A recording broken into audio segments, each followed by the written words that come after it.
તાનેરા નેનાવા 3 રસ્તા પાસે ત્રિપલ અકસ્માત સર્જાયો છે। આ ત્રિપલ અકસ્માતમાં એક વ્યક્તિને સામાન્ય ઈજા થઈ છે। સરકારી બસ, ટ્રેક્ટર તેમજ બાઇક વચ્ચે અકસ્માત સર્જાયો છે।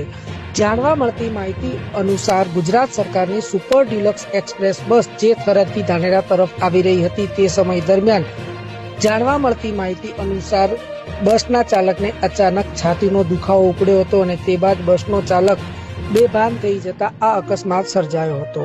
ત્યારે ટ્રેક્ટર બાજુમાં રહેલી મોટી ગટરમાં પડ્યું હતું, જ્યારે એક બાઇક પણ આ અકસ્માતની અડફેટે આવ્યું હતું। સદનસીબે મોટી જાનહાનિ ટળી છે, તો બીજી તરફ ટ્રેક્ટરના ચાલકને સામાન્ય ઈજા થતા સ્થાનિક લોકો દ્વારા 108ની ટીમને જાણ કરતા 108ની ટીમ તાત્કાલિક ઘટના સ્થળે આવી સારવાર અર્થે હોસ્પિટલ ખાતે લઈ ગયા છે। તો બીજી તરફ કોઈ પણ પ્રકારની મોટી જાનહાનિ ન સર્જાતા તંત્રએ પણ રાહતનો શ્વાસ લીધો છે।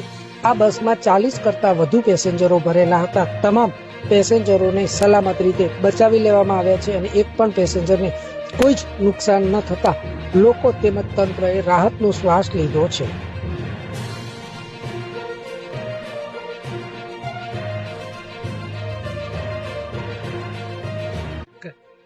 થરાદથી ધાનેરા તરફ આવતી બસ સિગ્નેચર હિંસક જે કારગિલથી ડેપો તરફ આવી રહી હતી, એની અંદર 40 થી 50 મુસાફરો હતા।